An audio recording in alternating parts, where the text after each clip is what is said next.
Hola, ¿qué tal? Bienvenidos mis queridos eléctricos. Hoy les traigo por ahí un tema que es conductores eléctricos en sistemas de distribución aéreos. Hablamos de generalidades con respecto a normativas. Soy el Ingefer, sean ustedes bienvenidos.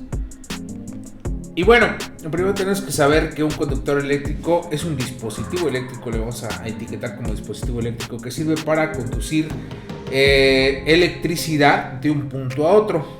Este conductor eléctrico, las características que tiene es que básicamente según su sección transversal puede transportar diferente amperaje o diferente corriente, y este también tiene ciertas características como también sus situaciones mecánicas y sus situaciones de costo o de su material del cual está fabricado.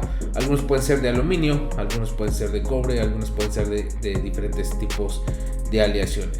Y bueno, para calcular un conductor eléctrico o para determinar los conductores eléctricos nos vamos a basar en normativas, en este caso en México de Comisión Federal de Electricidad, en las normas de distribución. Estas normativas nos indican qué tipo de conductores podemos ocupar para poder tener como alimentadores estos conductores. Y les comento, estos conductores a los que nos referimos son estrictamente en sistemas de mediana tensión. Y bueno, ¿cuáles son los conductores que recomienda la normativa de Comisión Federal de Electricidad? Pues hay tres tipos que recomienda, que son AAC, ACSR y de cobre, o con sus siglas CU.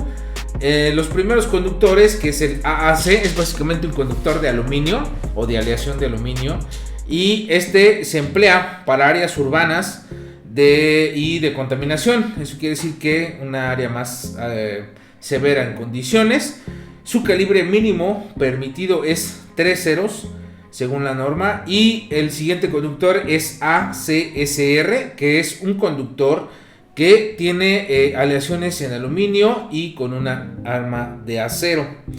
Este conductor se ocupa para líneas rurales o para líneas lejanas. Este conductor regularmente se ocupa porque la catenaria o la distancia que hay entre poste a poste puede ser mucho más larga del que normalmente se ocupa.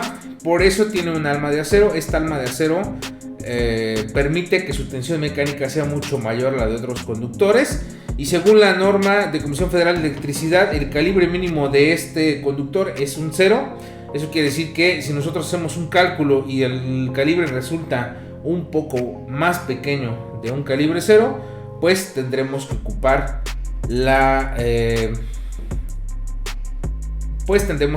el calibre que marca la norma, que es un 0. Y por último tenemos el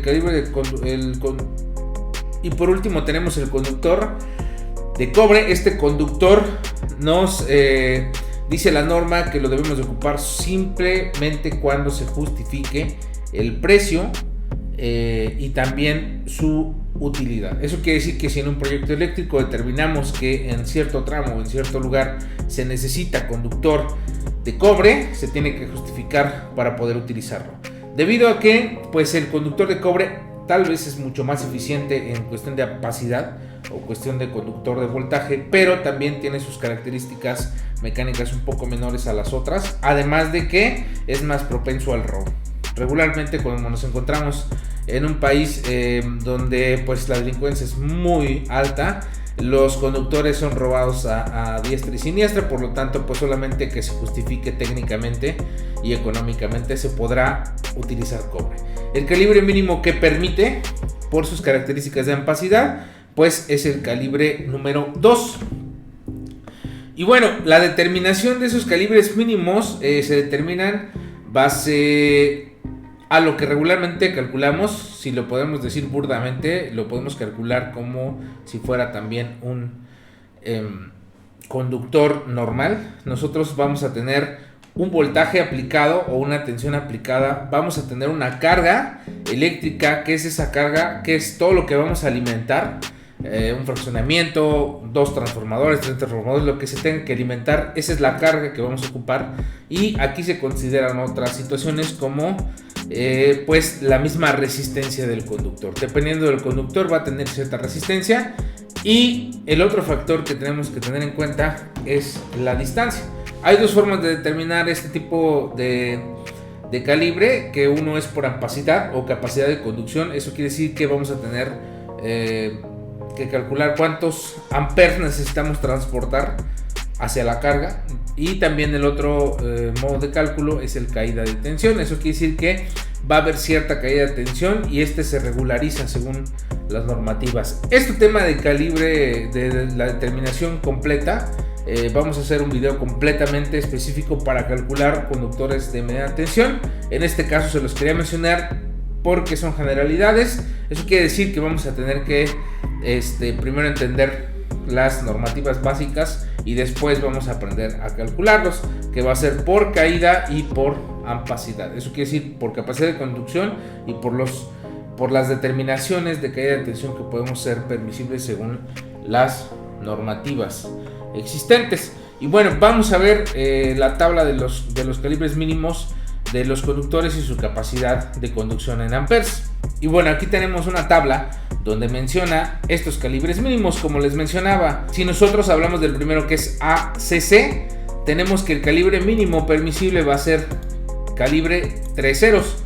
Y pues aquí tenemos sus características. Son 7 hilos, tenemos un área de 85.01 milímetros cuadrados, un diámetro de 12.75 y un peso de 274.4 kilogramos sobre 1000 metros. O sea, cada 1000 metros hay ese peso que tenemos.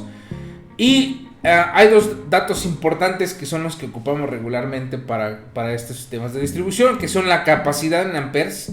Si se dan cuenta, tenemos una capacidad de 330 amperes en el calibre mínimo de AAC, y estos 330 amperes tenemos una tensión de carga aproximadamente de 1377 kilogramos.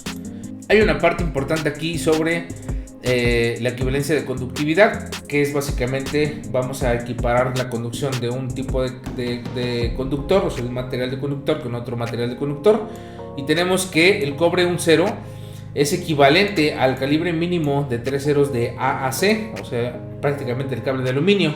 Y si nosotros nos vamos a ACCR, el calibre mínimo según la norma es 1 cero y su capacidad de conducción es de 240 y es equivalente a Q2. Eso quiere decir que va a ser calibre 2 de cobre.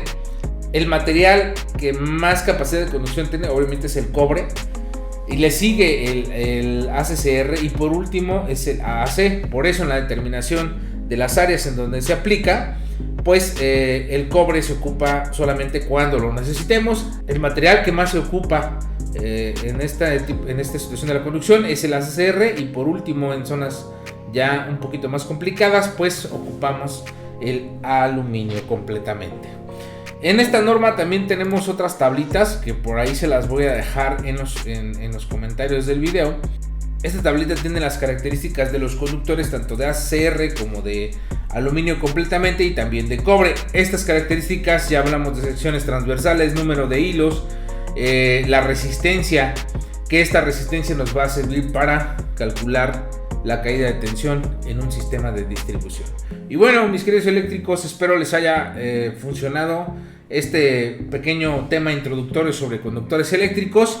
Posteriormente iremos hablando más de estas características de sistemas de distribución y también de cálculos más específicos. Les pido que se suscriban y compartan, y por favor les dejo por ahí en los comentarios las tablas de conductores para que las puedan verificar. Muchas gracias, nos vemos.